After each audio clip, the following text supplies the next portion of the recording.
in the COVID period, though it is bad for everybody, I feel happy that agriculture is booming. Everybody wants to go for farming nowadays. That I must be getting almost about 4 to 5 calls every day from people how to farm and all that. The awareness is very much. You know, we spend almost about 500 crores per month getting vegetables and fruits from other states. Now, that's a big opportunity. Everybody, housewives, even schools, colleges, they all want to grow vegetables. So this is a good move. Something good is happening, and a lot of interest in this line. So there have been government as well as the industry has been doing a lot of work to promote and cultivation of vegetables and all at home, that is in terrace, and plus other small holdings. One of the things I realized that now there's a sudden interest in farming is that because the people have realized the land what they've been holding is losing value.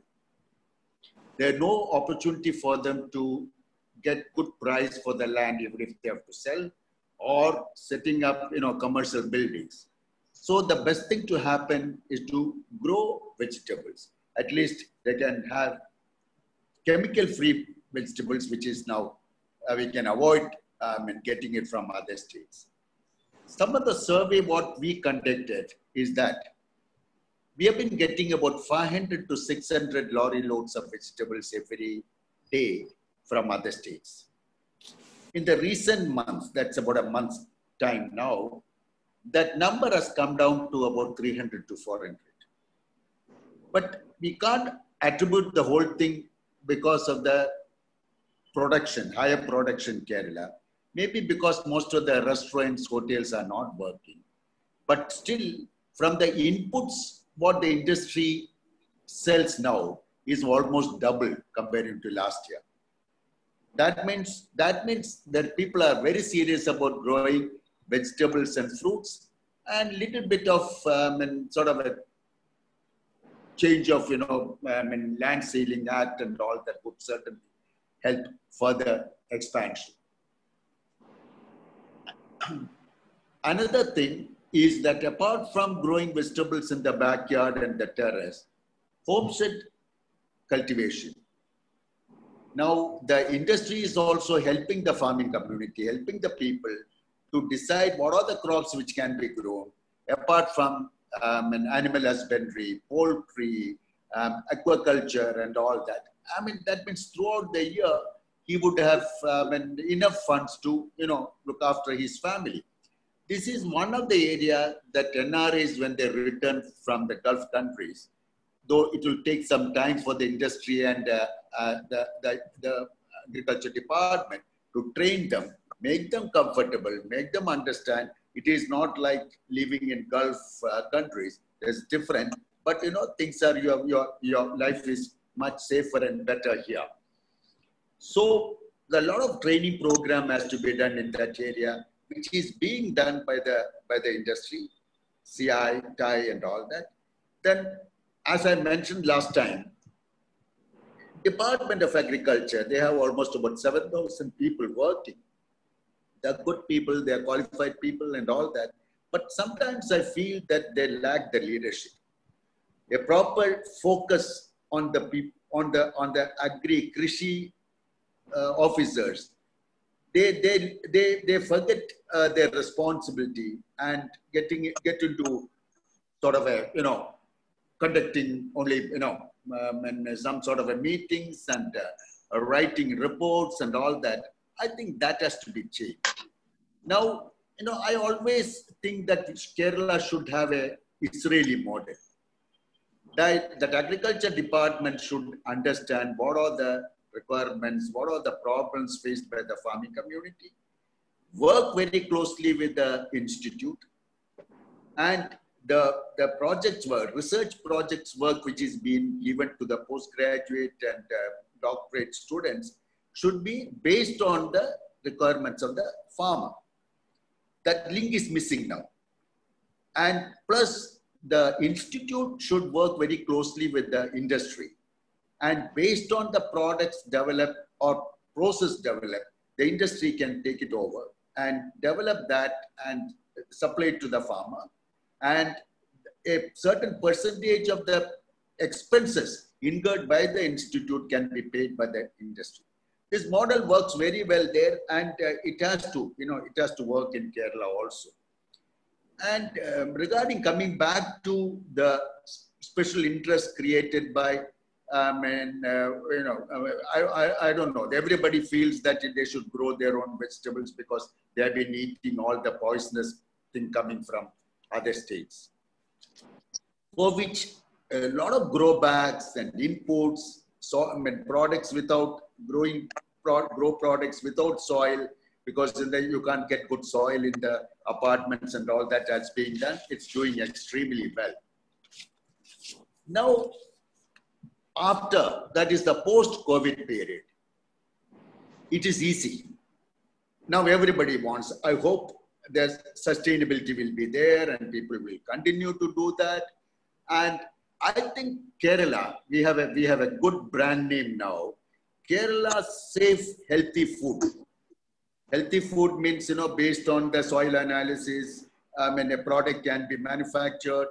That product will have a value-added product like safe to eat, apart from safe to eat, higher nutrient content, all that can be branded. And I'm sure there's a good demand. There'll be good demand in Kerala as well as in other states, and even possible for exports. Agree, there is opportunity in this agriculture, there's awareness for agriculture now. There are a lot of opportunity to manufacture agri inputs like micronutrients. There's a shortage of micronutrients in some of the zinc, magnesium, and that is actually reflecting in the produce also. Now, for example, for this virus, the doctors ask you to take zinc tablets. Actually, if the zinc percentage is high in the vegetables, then in the long run, that would really help, developing immunity. One thing I would like to tell you, the government has to take a decision on that. Paddy cultivation is not profitable at all. We produce less than 3 tons per hectare, which is very, very low. And I don't think in the near future, there's going to be any sort of a difference in the profitability. So the government should encourage cultivation of tapioca, sweet potato, arrowroots, Chinese potato, and different, vegetables, all that it's possible. So that is one area I think we'll have to think out of the box and do something towards helping the farming community. Regarding rubber in the near future, I don't think the price is going to be attractive. So intercropping with coffee or medicinal plants or even fruit crop and all can be possible. Lot of rubber cultivators are gone in for that, and government should support towards that. And I've been every time talking about non-plantation crops in the plantation area.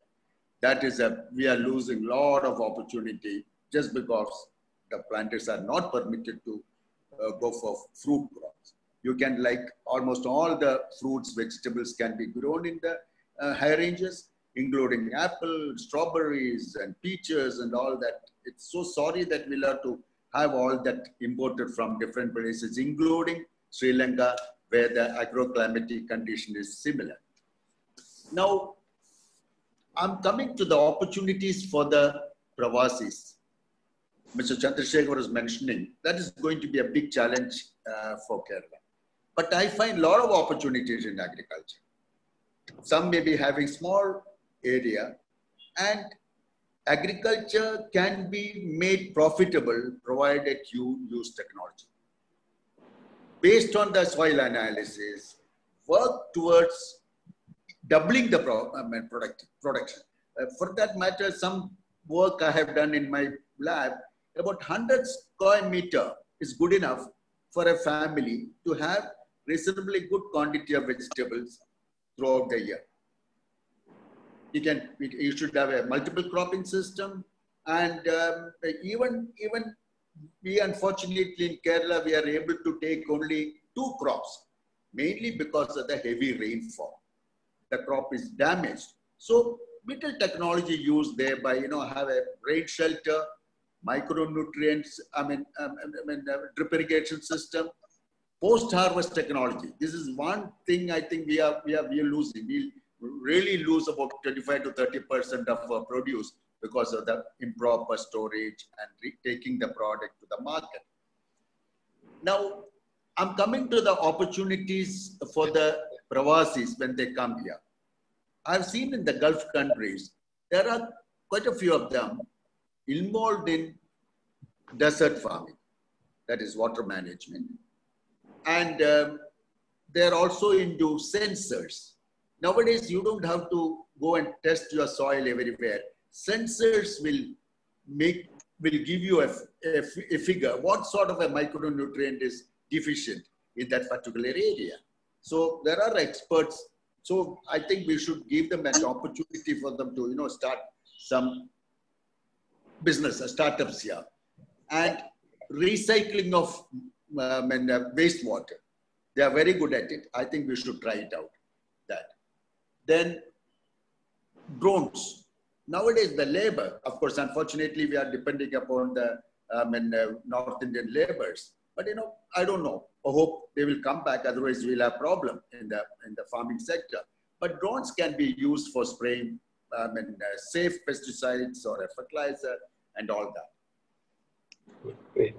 Yeah. Post-harvest technology is one thing I think we will have to introduce, and that would certainly, this Pravasis will be able to start here because quite a few of them are knowledgeable in that area. Then Good. Last but not the least, packaging. When you try to export products, our packing materials and packaging is not up to the world standard. There's opportunity for them to do it, and we can fetch very high price there. Overall, I feel that agriculture is going to be that boom time now. Now it's happening now as it is.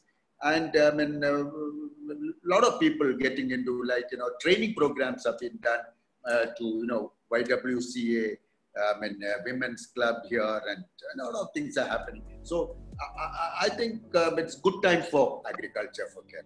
That's it.